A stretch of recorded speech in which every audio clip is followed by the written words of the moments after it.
Guys अब यहाँ के भन्छ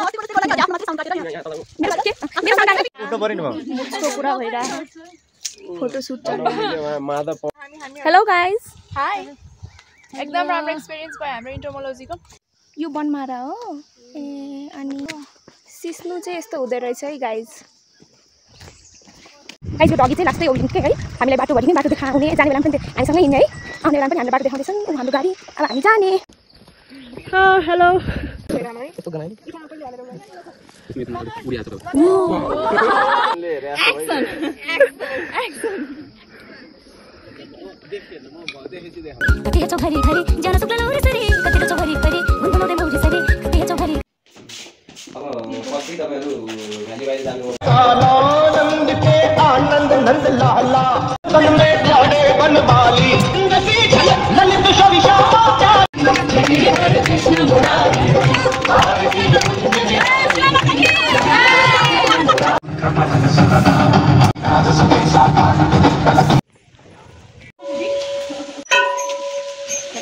आज चाहिँ हामी बोक्से डाँडामा एन्टोमोलोजी फिल्डको लागि आएका छौँ र हाम्रा विद्यार्थीहरूले धेरै किरा पट्याङ्ग्रा निडर भएर चाहिँ कलेक्ट गरेका छन् र यही हप्तामा उनीहरूको त्यो प्र्याक्टिकलको ल्याब हेर्छन्। धन्यवाद।